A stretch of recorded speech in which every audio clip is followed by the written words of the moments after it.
हे दोस्तों, इस वीडियो में मैं आपके साथ कुछ ऐसा सच शेयर करने जा रहा हूं जो आपकी लाइफ को कंप्लीटली चेंज कर देगा इस रियल एस्टेट की गेम में। जहां हम 6 ऐसे इन्वेस्टिंग रूल्स के बारे में बात करेंगे जो आपको सही टाइम पे सही अपॉर्चुनिटी देखने में मदद करेगा। कंप्लीट फोकस के साथ, कंप्लीट कमिटमेंट के साथ इन्वेस्ट करना सिखाएगा, जो हर एक सक्सेसफुल इन्वेस्टर, हर एक सक्सेसफुल डेवलपर फॉलो करता है जब भी वो इन्वेस्टिंग के बारे में सोचता है। क्योंकि वो जानता है कि business and investing is a half mental game. यह सफल होने के लिए कोर नॉलेज के साथ साथ आपको अपने माइंड को भी ट्रेन करना होगा, क्योंकि आपका माइंड आपका सबसे बड़ा एसेट है। ये सही से ट्रेन करने से आप एनॉर्मस वेल्थ के हकदार बन सकते हो। ये रूल्स जो मैं आपको भी बताने जा रहा हूं वो आपको शायद कॉमन लग सकता है, बट बिलीव मी, ये कॉमन नहीं है। जब आप इसकी डेप्थ प्रिंसिपल को समझ जाओगे और इसे अपने डेली लाइफ पे अप्लाई करना सीख जाओगे तो ये आइडियाज बस आइडिया नहीं रहेगा, ये आपका लाइफ बन जाएगा। आप इसके बेस पे जिंदगी जीने लगोगे और इन्वेस्टमेंट डिसीजन लेने लगोगे। तो चलो जान लेते हैं कि वो रूल्स क्या है और कैसे हम उसे इस्तेमाल कर सकते हैं। So first of all, you must keep your mind open. हमेशा ओपन माइंडेड रहने की कोशिश करना, क्योंकि नए आइडियाज हमेशा हमेशा ऑड लगता है। जब आप एक आइडिया को पहली बार सुनते हो या देखते हो तो आपका माइंड सीधा उसे ब्लॉक कर देता है, उसे वो एक्सेप्ट नहीं करता, क्योंकि वो आपके थिंकिंग प्रोसेस से मैच नहीं करता। सो इन रिजल्ट आप उसे ना कर देते हो। और यही मेन फंडा है इस रियल एस्टेट इन्वेस्टिंग में।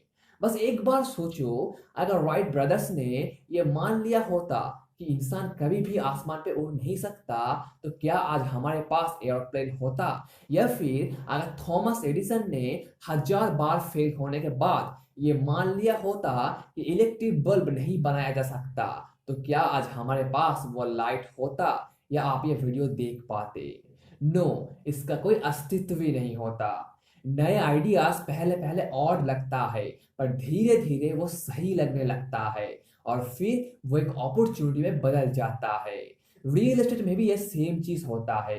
कुछ टाइम ऐसा आएगा कि आपको लगेगा कि इन्वेस्टमेंट फालतू है, ये बेकार इन्वेस्टमेंट है, पर जब आप उसकी गहराइयों में जाओगे तो वो एक अपॉर्चुनिटी साबित हो जाएगा, प्रॉब्लम नहीं।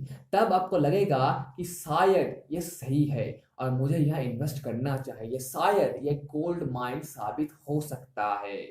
सक्सेसफुल इन्वेस्टिंग इसे ही तो कहते हैं, जहां दूसरे इन्वेस्टर उसे हाथ भी नहीं लगाएंगे, वो नए आइडियाज को वेलकम भी नहीं करेंगे, तब आप उसे ग्रैब करोगे, अपने माइंड को ओपन रखे और सही तरीके से रिसर्च करके। यही तो मेन डिफरेंस है एक एवरेज और एक अल्टीमेट इन्वेस्टर के बीच। एक ट्रू इन्वेस्टर हमेशा अपने माइंड को ओपन रखता है, वो आइडियाज को हमेशा वेलकम करता है। अगर आप उसे ब्लॉक कर देते हो तो आप उन जैसा सोचने लगोगे, उन जैसा बिहेव करने लगोगे और उन जैसा एवरेज प्रॉफिट कमाने लगोगे। तो अपने माइंड को ब्लॉक मत करो, आइडियाज को आने दो, उसे आने दो। पहले ही ना मत करो, देखो तो सही क्या निकल के आता है, एक बार ट्राई तो करो। हमें मानता हूं कि आपके पास बहुत सारा रूल्स एंड रेगुलेशंस है, आपको अपने क्राइटेरिया को फॉलो करना है, ये करना है, वो करना है।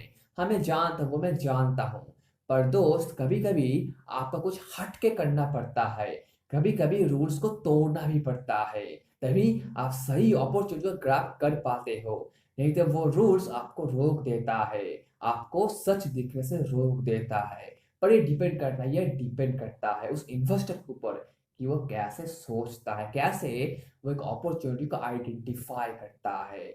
So keep an open mind, जिससे आप अपॉर्चुनिटी को सही जगह और सही टाइम पे देख पाओ और सही जगह इन्वेस्ट कर पाओ। Now write your goals down.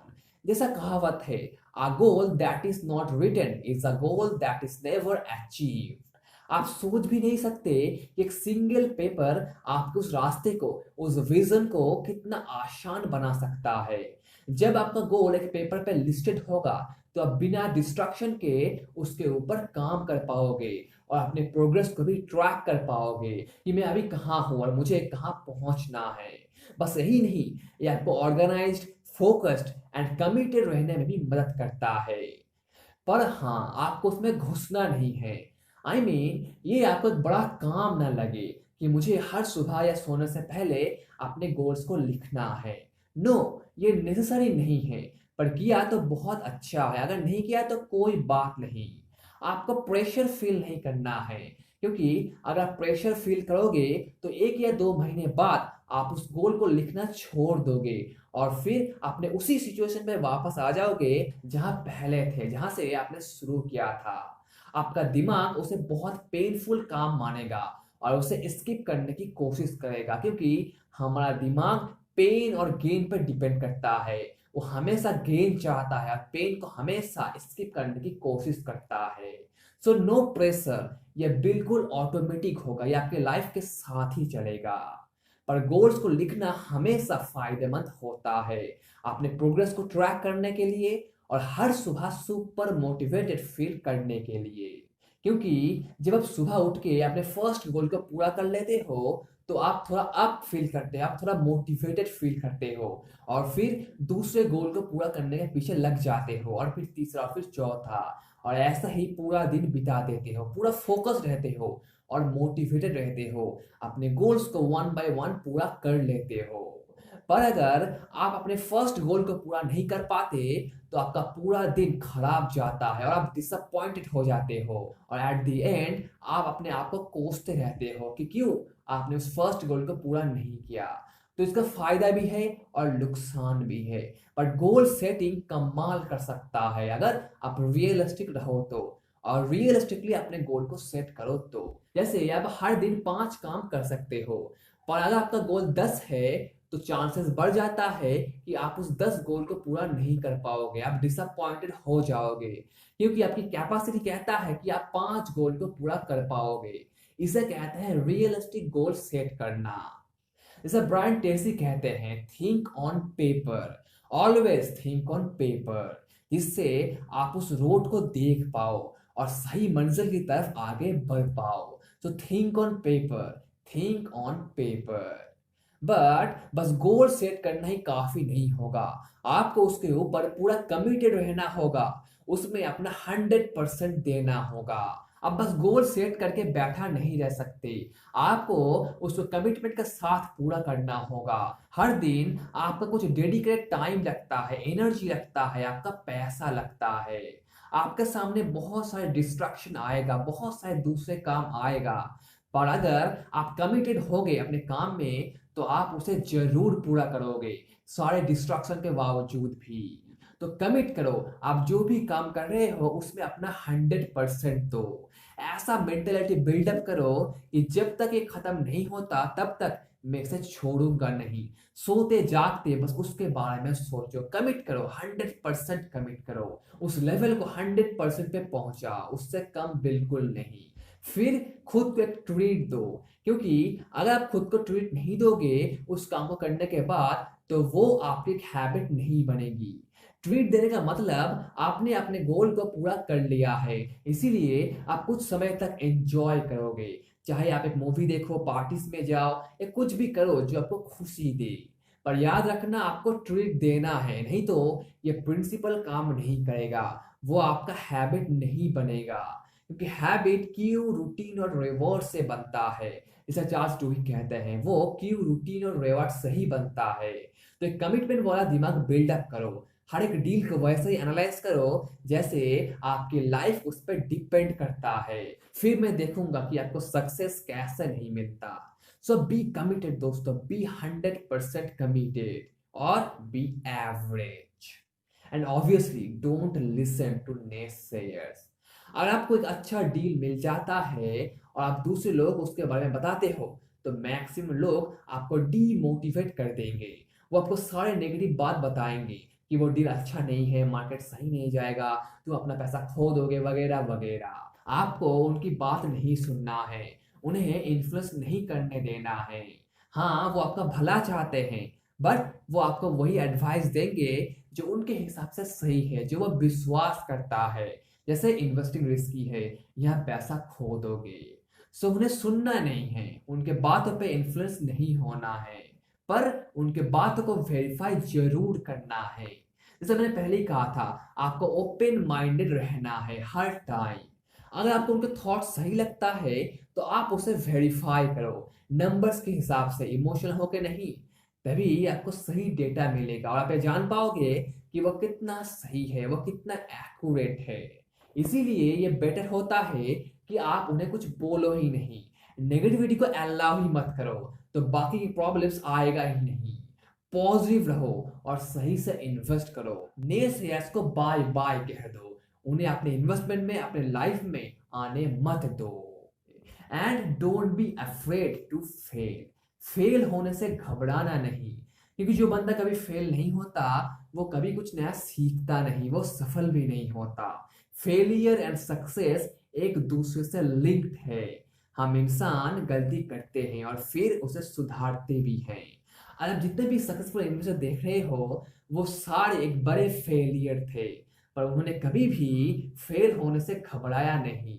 वो आगे बढ़ते गए, खुद को इम्प्रूव करते गए और आखिर में उन्हें सफलता मिल ही गई। एक लूजर वो है जो बस 2 या 3 बार फेल होने से ही उसे छोड़ देता है, पर एक विनर वो है जो बार बार फेल होने के बावजूद भी उसे कंटिन्यू करता है जब तक वो सफल नहीं हो जाता। वो फेल होता है, सीखता है और फिर उस एजुकेशन को काम पे लगाता है। वो कभी भी क्विट नहीं करता, क्योंकि वो जानता है मुझे तब तक रोकना नहीं है जब तक मुझे ना रोकना पड़े, जब तक मुझे सफलता ना मिले। एक विनर एक लूजर से बहुत बार हारता है, बहुत बार वो फेल होता है, जो एक लूजर कभी भी नहीं समझेगा। So don't be afraid to fail, because failure is a way forward. And most importantly, don't ever get emotional. Emotional मत बनो दोस्त, इमोशनल मत बनो। इन्वेस्टिंग में इमोशन की कोई जगह नहीं है। आपको वैसा कलेक्टर नहीं बनना है जो बस प्रॉपर्टीज को ओन करने के लिए खरीदता है कि मैं इस प्रॉपर्टी का प्राउड ओनर हो। नहीं, आपको इन्वेस्टर बनना है, आपको बिजनेस चाहिए, आपको कैश फ्लो चाहिए। आप नंबर्स पे भरोसा करते हो और उसके हिसाब से एक्शन लेते हो। अगर आप इमोशनल बनोगे तो मैं गारंटी देता हूं कि आपका वो इन्वेस्टमेंट कभी सफल नहीं होगा। आप उस प्रॉपर्टी को बेच ही नहीं पाओगे, आपका इमोशन उसमें हमेशा टांग लड़ाएगा। सो अल्टीमेट इन्वेस्टर बनो, कलेक्टर नहीं। इमोशन से दूर रहो, रैशनल बनो, रैशनल थिंकिंग चालू करो और नंबर्स पे फॉलो करो। इमोशन को बाय बाय कर दो। सो इन समरी, अपने माइंड को हमेशा हमेशा ओपन रखो, जिससे आप नए आइडियाज को वेलकम कर पाओ। अपने गोल्स को लिख डालो, जिससे आप फोकस्ड रहो, कमिटेड रहो और डिस्ट्रक्शन से बच सको। सुपर कमिटमेंट दिखाओ, अपना 100% दो और उसे एक हैबिट में कन्वर्ट करने की कोशिश करो। उन ना शेयर से दूर रहो, नेगेटिविटी को अलाउ ही मत करो। फेल होने से मत डरो दोस्त, फेल होने से मत डरो, क्योंकि failure is a way forward. और कभी भी अपने इन्वेस्टमेंट को लेके इमोशनल मत बनो। इमोशन आपको खा जाएगा इस रियल एस्टेट की गेम में। अब आप मुझे बताओ, क्या ये सारी बातें कॉमन है? कि आपने कभी इसके बारे में सुना है? I hope not. हाँ, कुछ तो जरूर कॉमन है, बट सारे नहीं। ये बहुत डीप है, जो डीप बातें शायद आपको कोई बताएगा। तो कैसा लगा यह वीडियो, कमेंट में मुझे जरूर बताना। वीडियो काम का लगा तो उसे लाइक कर दो, अपने दोस्तों के साथ शेयर कर दो और नए हो तो जरूर सब्सक्राइब कर लो। तो चलो मिलते हैं अगले वीडियो में और एक स्टनिंग टॉपिक के साथ। तब तक take care and be safe.